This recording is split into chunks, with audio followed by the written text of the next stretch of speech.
ఇవాళ ఆంధ్రప్రదేశ్ రాష్ట్రంలో జరుగుతున్నటువంటి ఈ పార్ట్నర్షిప్ సమ్మిట్ యావత్ ప్రపంచాన్ని ఆకర్షించింది. దీనికి బ్రాండ్ అంబాసిడర్ గౌరవ ముఖ్యమంత్రి చంద్రబాబు నాయుడు గారు. ఎందుకంటే గతంలో కూడా 2014-19 కూడా ముఖ్యమంత్రిగా 3 సార్లు ఇక్కడ సమ్మిట్ని ఇదే విశాఖపట్నంలో చేసుకోవడం జరిగింది. ఆ రోజు కూడా చాలా పెద్ద ఎత్తున ఇన్వెస్ట్మెంట్స్ వచ్చినాయి, చాలా గ్రౌండ్ అయినాయి. కానీ తర్వాత వచ్చినటువంటి గవర్నమెంట్ తీసుకున్నటువంటి నిర్ణయాల వల్ల అవన్నీ వెనక్కి వెళ్ళిపోయినాయి. ఇప్పుడు మళ్ళీ గౌరవ ముఖ్యమంత్రి గారు ప్రభుత్వం వచ్చిన దగ్గర 10 లక్షల కోట్ల రూపాయల ఇన్వెస్ట్మెంట్స్ వచ్చినాయి. అట్లాగే చాలా ఇప్పుడు ఈ సమ్మిట్లో కూడా చాలా కంపెనీలు ముందుకు వస్తున్నాయి. ఎందుకంటే ఇవాళ పాలసీస్ తీసుకున్నాం, చాలా పాలసీస్లో దగ్గర 25 పాలసీస్ తీసుకున్నాం. వాళ్ళని ఇక్కడ ఏ రకమైనటువంటి మనం ఫెసిలిటీస్ ఏర్పాటు చేస్తాం, ఇవన్నీ కూడా నిర్ణయాలు తీసుకోవడం కూడా జరిగింది. కొన్ని రిఫార్మ్స్ కూడా తీసుకోవడం కూడా జరిగింది.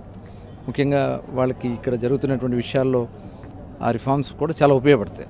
కాబట్టి ఎక్కువ మంది ఇక్కడ రావడానికి ఇంట్రెస్ట్ చూపిస్తున్నారు.